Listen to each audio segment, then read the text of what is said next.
Arus mudik tahun ini terpantau sangat ramai dan malam ini Kementerian Perhubungan memperkirakan jumlah kendaraan yang akan keluar dari Jakarta tetap tinggi sampai Lebaran nanti.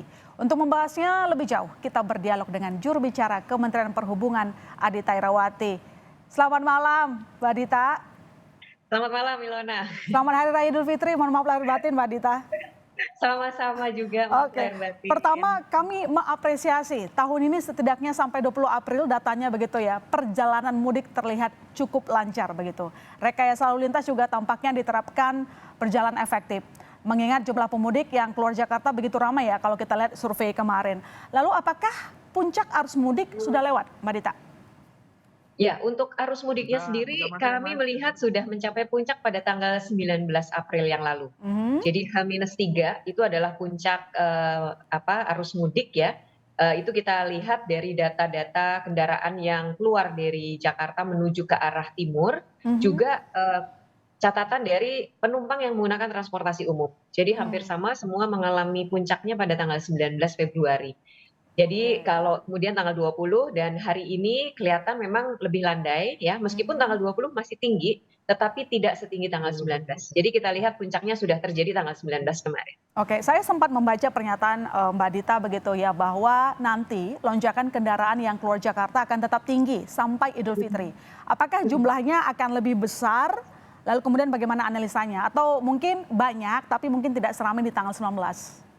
Ya betul, tetap akan banyak, tetapi Mhm. tidak seramai di 19. Nyatanya juga tanggal 20 kalau dari catatan, Jasa Marga itu masih ada angka sekitar 61 ribuan yang keluar dari Jakarta, sementara Mhm. puncaknya 1 ribu. Hmm. Jadi, tinggi tetapi memang tidak tertinggi ya setelah tanggal Hmm. 19. Nah 21 ini jauh lebih landai, bahkan beberapa rekayasa sudah kita selesaikan, sudah kita berhentikan. Hmm. Jadi, one way sudah kita berhentikan, kontraflow juga ya, karena kita lihat sudah sangat kondusif, Oke. volume kendaraannya, ya. Oke, ramai yang tidak padat, begitulah kalau kita simpulkan ya. Betul. Mbak Dita, sampai hari ini mungkin bisa diupdate datanya kepada kami berapa jumlah kendaraan dan pemudik yang Ya. sudah keluar dari Jakarta? Iya, kalau untuk pemudik ini angkutan umum, ini angkanya rata-rata meningkat 20% kalau dibandingkan tahun lalu ya, Hmm. untuk angkutan umum. Sementara kalau untuk, kendaraan ini rata-rata sekitar 8-10% dibandingkan tahun lalu. Hmm. Jadi memang, kalau kita bicara tentang peningkatan, ada peningkatan, meskipun Oke. mungkin peningkatannya tidak seperti hasil survei sampai 44% ya. Iya, Jadi heeh. ini range-nya, 8 sampai, 20%. Ya, Mhm. ini meskipun demikian kami melihat memang, tetap faktanya di lapangan itu banyak ya, volumenya banyak, padat, dan juga yang kita lihat tertinggi itu pertumbuhannya atau, peningkatannya itu udara justru. Paling Hmm. tinggi peningkatannya dibandingkan tahun lalu ya. Terus Oh. disusul penyeberangan, kemudian kereta Mhm. api, baru kemudian kita bicara kendaraan. Ini yang, data yang kami peroleh sampai saat ini dan tentu ini belum selesai ya kalau bicara Hmm. soal, masa mudik, musim mudik, karena kita akan terus hitung sampai H+7 nanti. Oke. Itu yang akan kita hitung. Artinya ada perubahan habit kita simpulkan begitu karena tadi dinyatakan bahwa jumlah penumpang di udara yang justru naik begitu? Ya, kita melihat ini Hmm. satu yang, positif ya, Ya. artinya masyarakat, lebih memilih menggunakan kendaraan umum meskipun secara absolut angkanya memang kendaraan itu jauh lebih besar, Hmm. pengguna kendaraan. Tetapi secara peningkatannya dibanding tahun lalu, memang paling tinggi itu udara. Jadi ya ini Hmm. mudah-mudahan jadi tren ke depan ya, masyarakat ketika melakukan perjalanan yang masif seperti mudik atau Natal Tahun Baru, sudah mulai bergeser menggunakan Hmm. transportasi umum.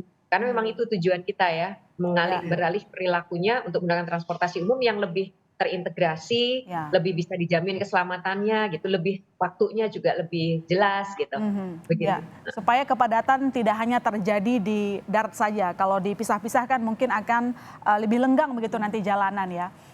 Iya. Mbak Dita begini, meski memang kita sepakat ya bahwa memang, untuk arus mudik tahun ini lancar, tapi kita juga, tahu faktanya bahwa belum sempurna lah ya, karena kita melihat masih ada kecelakaan terjadi baik bus, motor, mobil pribadi begitu. Tadi juga sebelum berdialog dengan Mbak Dita kan juga Mbak Dita bisa mendengarkan ada kecelakaan begitu ya di tol. Nah, dari catatan sementara sebenarnya berapa angka kecelakaan tercatat sejak hari mudik sampai 20 April mungkin setidaknya Mbak Dita? Ya, data pastinya kami mesti harus berkoordinasi dengan Korlantas dan juga Jasara Harja. Tetapi kalau kita lihat Mbak, itu trennya memang lebih sedikit dibandingkan tahun lalu Oke. ya. Dan beberapa kejadian kecelakaan itu ada di luar periode mudik itu sendiri. Jadi mungkin minggu lalu ya, kita lihat memang ada kejadian di Boyolali, kemudian juga ada beberapa kasus-kasus minor yang ada di arteri maupun di jalan tol. Tetapi relatif ini tidak lebih besar atau tidak lebih banyak daripada tahun lalu.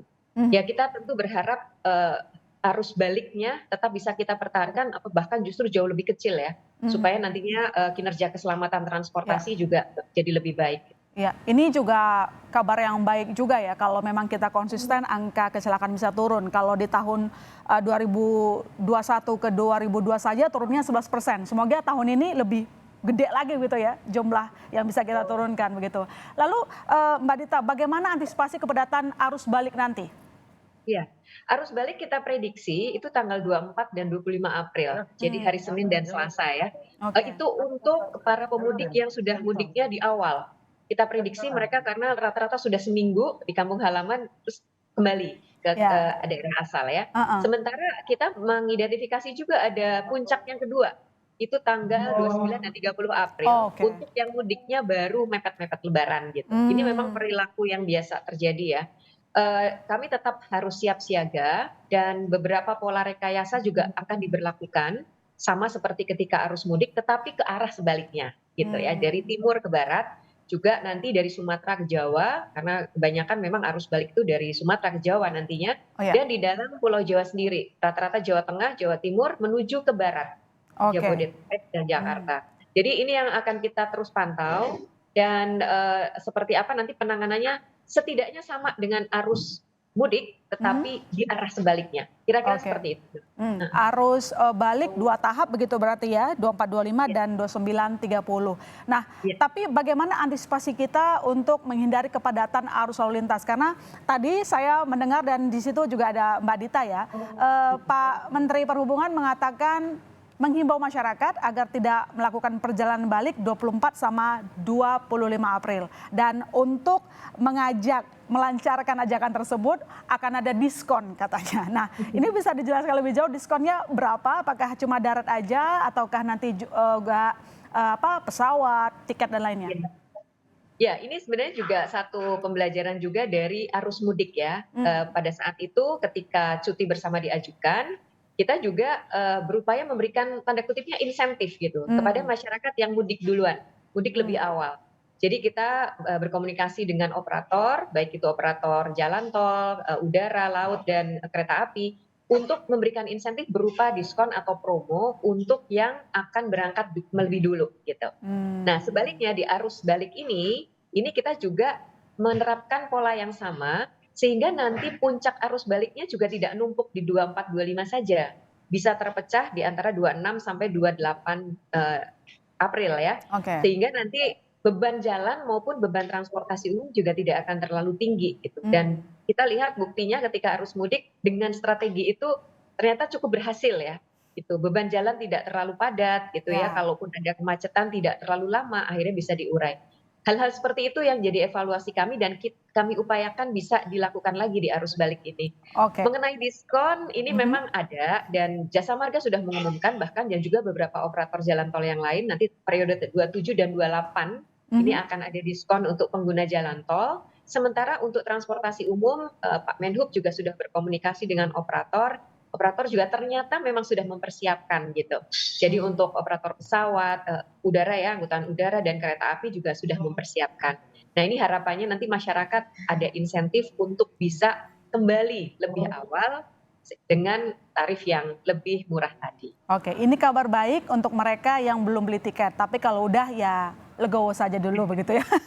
Terima kasih Mbak Dita telah bergabung di Breaking News Kompas TV. Sekali lagi selamat Hari Raya Idul Fitri Mbak Dita. Mohon maaf lahir dan batin. Saya tahu bahwa Mbak Dita akan sibuk sampai harus balik nanti. Selamat malam.